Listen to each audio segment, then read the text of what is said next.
اعوذ باللہ من الشیطان الرجیم بسم اللہ الرحمن الرحیم۔ شروع اللہ کے نام سے جو بڑا مہربان نہایت رحم والا ہے، اور نبی کریم حضرت محمد مصطفیٰ صلی اللہ علیہ وسلم پر بے حد درود و سلام۔ السلام علیکم ناظرین، آپ دیکھ رہے ہیں میرا یوٹیوب چینل کی جانا میں کون۔ ناظرین کرام، آج کی اس ویڈیو میں ہم آپ کو جس بزرگ ہستی کے مزار اقدس پر لے کر آئے ہوئے ہیں، ان کا نام ہے حضرت داتا علی حجویری رحمۃ اللہ علیہ۔ ناظرین کرام، ہم آپ کو داتا علی حجویری رحمۃ اللہ علیہ کے مزار اقدس کی زیارت بھی کروا رہے ہیں، اور ساتھ آپ کو حضرت داتا علی حجویری کا ایک واقعہ سنائیں گے جو یقیناً آپ کے لیے دلچسپی کا باعث ہوگا۔ ناظرین کرام، حضرت داتا علی حجویری رحمۃ اللہ علیہ نے لاہور میں دین حق کی تبلیغ شروع کی،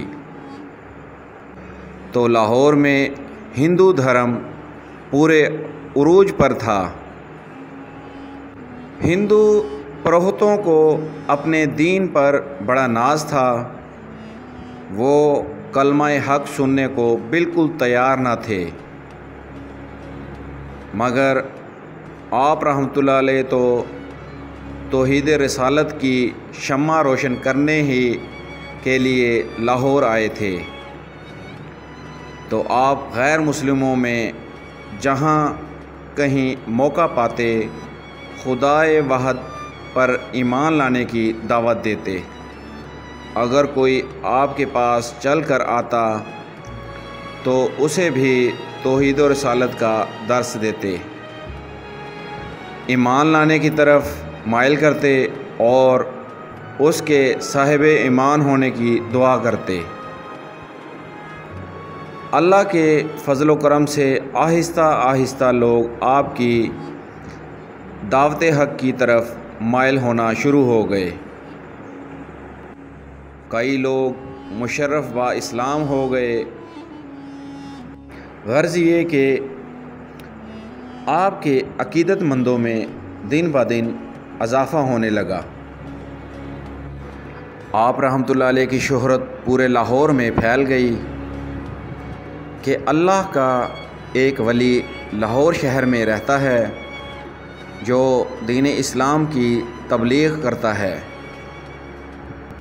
آخر آپ کی تبلیغی سرگرمیوں کی اطلاع لاہور کے حاکم کو بھی ہو گئی۔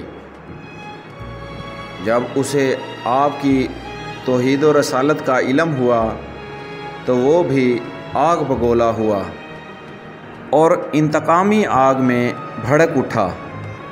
اس نے اپنے سپاہیوں کو بلوایا اور کہا کہ تمہیں معلوم نہیں کہ ہمارے شہر میں ایک مسلمان آ کر اپنا دین پھیلا رہا ہے اور تم سوئے ہوئے ہو۔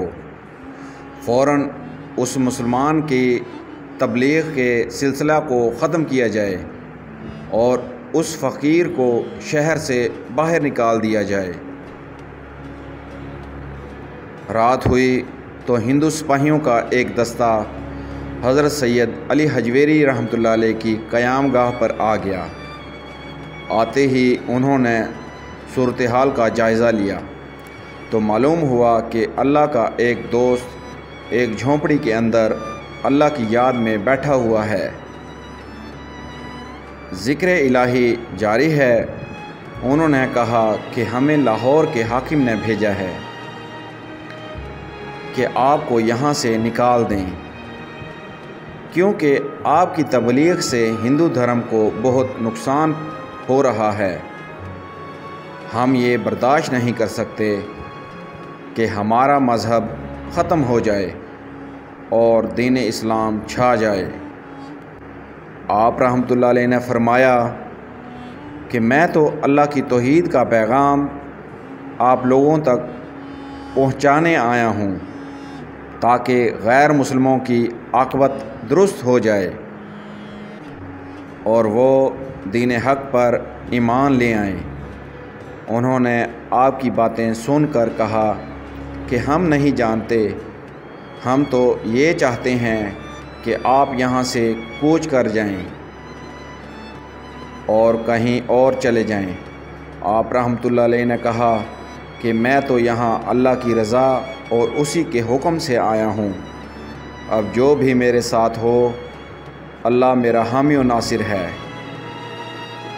آخر حاکم کے بھیجے ہوئے سپاہی سختی پر اتر آئے اور انہوں نے آپ رحمۃ اللہ علیہ کی جھونپڑی کو آگ لگانے کی کوشش کی، مگر اسے آگ نہ لگی۔ آخر کار ناچار ہو کر سوچنے لگے کہ یہ کوئی اللہ کا فقیر ہے، ہم خواہ خواہ اس سے زیادتی کر کے اللہ کی ناراضگی کو مول نہ لیں، کہیں ہمارا کوئی نقصان نہ ہو جائے، واپس لوٹ کر حاکم کو سارا واقعہ سنا دیں گے کہ وہاں ہمارا کوئی بس نہیں چلتا۔ آخر واپس لوٹ گئے۔ اگلے روز انہوں نے اپنی کارروائی کا سارا قصہ حاکم کو بتا دیا۔ اس نے بات سن کر اپنے سپاہیوں کو ڈانٹا اور کہا کہ تمہیں چاہیے تھا کہ اس فقیر کو ضرور کسی نہ کسی طریقے سے شہر سے باہر نکال پھینکتے۔ کرنا خدا کا ایسا ہوا کہ کسی وجہ سے حاکم لاہور کے محل میں آگ لگ گئی اور وہ قابو سے باہر ہو گئی، اور اس حاکم کے دل میں اللہ تعالیٰ کی طرف سے یہ بات اٹھی کہ اللہ کے فقیر سے معافی مانگ لی جائے، اور وہ حضرت داتا علی حجویری رحمۃ اللہ علیہ کی قیامگاہ پر آیا اور معافی کا طلبگار ہوا۔ آپ رحمۃ اللہ علیہ نے اسے درگزر فرمایا اور اسے معاف کر دیا۔ جو ہی اسے اللہ کے ولی کامل سے معافی ملی تو اس کے محل کی آگ خود بخود ٹھنڈی ہو گئی۔ آخر کار وہ آپ کی روحانی طاقت سے متاثر ہو کر حلقہ بغوش اسلام ہو گیا۔ یہ کرامت میں نے کتاب مقامات اولیاء سے لی ہے۔ انشاءاللہ جلد ایک نئی ویڈیو کے ساتھ حاضر ہوں گے۔ ویڈیو پسند آنے کی صورت میں ہمارے چینل کو ضرور سبسکرائب کریں اور ساتھ بیل آئیکن کے بٹن کو ضرور کلک کریں تاکہ ہماری آئندہ آنے والی مزید معلوماتی ویڈیوز آپ تک پہنچتی رہیں۔ اللہ نگہبان۔